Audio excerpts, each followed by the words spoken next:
कुरुलो, क्या हाल चाल। टॉक्सिक का ग्लिम्स तो आप सभी ने देख ही लिया। इसका आज हम सीन बाय सीन डिकोडिंग करेंगे और साथ में पोस्टर्स भी देखेंगे कि क्या कहता है। इसको गीतू मोहनदास बना रही हैं। और जब कोई लेडी इतनी खूबसूरत और टॉक्सिक मूवी प्रेजेंट करती है तो उसको देखने का मजा कुछ और ही होता है, क्योंकि टॉक्सिसिटी लेडी के नजरिए से देखना कुछ अलग ही फील देता है। हाँ, तो चलो शुरू करते हैं, लेकिन पहले सब्सक्राइब कर लो चैनल को।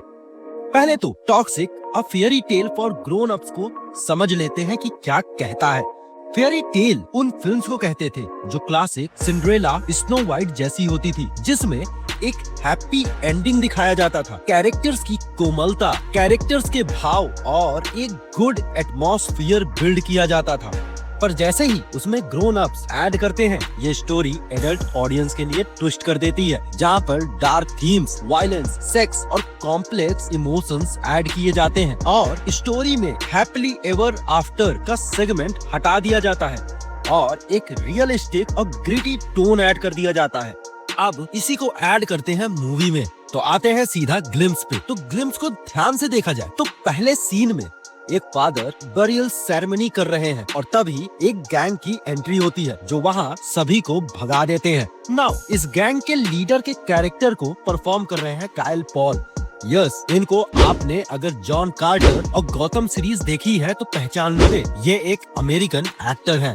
He says, I want my son to have a peaceful burial.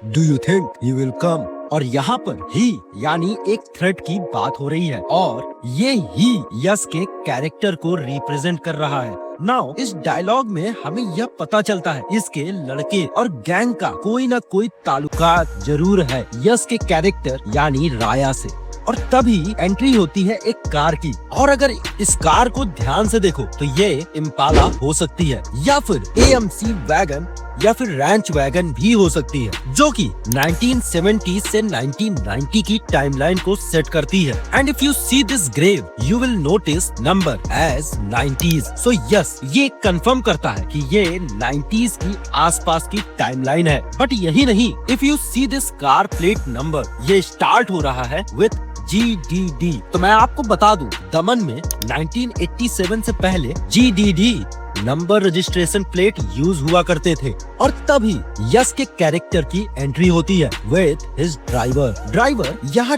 Detonator set करता है और अगर ध्यान दो तो ये डेटोनेटर की वायर्स वहाँ पर पहले से ही बिछा करके रखी गई है, जो ये बात कंफर्म करता है राया ने स्मार्टली प्लान किए हुए थे इन सभी चीजों को। Master in planning.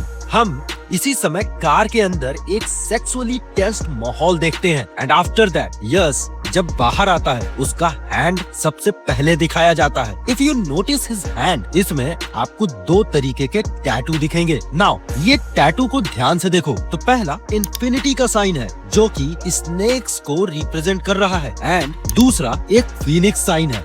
अब ये दोनों ही अलग चीज रिप्रेजेंट करते हैं। इन्फिनिटी जहाँ एंडलेस पावर और एक अनब्रेकेबल साइकिल को रिप्रेजेंट करता है जो एक वॉरियर साइन है, वही फीनिक्स रीबर्थ और फायरी स्ट्रेंथ को सिंबलाइज करता है। मींस एक ऐसा एंटी हीरो जो सेटबैक से और मजबूत बन जाता है और ये यस के कैरेक्टर को perfectly gritty dark grey shade देता है as he is a gangster.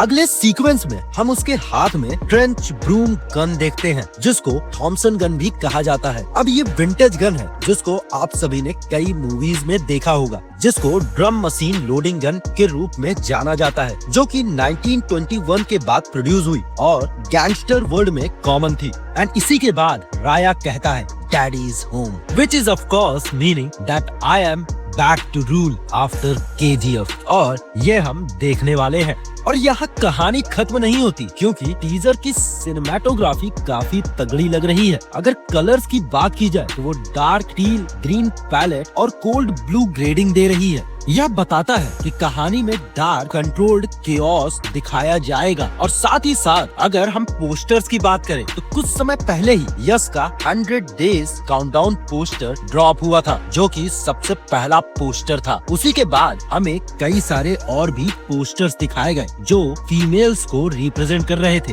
पर अभी बात राया की है। मैं आपको बता दूं कि उस पोस्टर में यस के कैरेक्टर राया को बैक साइड से रिप्रेजेंट किया गया, जहां उसके पीठ पर एक टैटू सिंबल था और साथ ही साथ वहाँ पर ब्लड बाथ दिखाया गया। अगर उस पिक्चर की कलर्स की बात की जाए तो वहाँ black, dark red, faded, warm tone था, जो हमें ये बता रहा है कि ये कैरेक्टर बहुत ही ज्यादा डार्क होने वाला है। तो हाँ भाई लोग, अभी के लिए बस इतना ही। अभी इन पोस्टर्स को फाइनली डिकोड करेंगे, पूरी तरीके से ब्रेक डाउन करेंगे, क्योंकि जब यश इतने साल बाद आए हैं, जब शेर इतने साल बाद वापसी कर रहा है, तो हम पीछे क्यों हटे। हम भी साथ में डिकोड करेंगे, ब्रेक डाउन करेंगे एक एक पोस्टर्स को, एक एक ट्रेलर को। ट्रेलर जो आने वाला है बहुत ही जल्द, पर ये सारी बातें नेक्स्ट वीडियो में। अभी बस यश को सेलिब्रेट करते हैं। अभी के लिए भाई लोग इतना ही, मिलते हैं नेक्स्ट ब्रेक डाउन में। तब तक सब्सक्राइब कर लो चैनल को and like this video. Meet you in the next one. Keep watching, keep decoding. Bye bye, take care.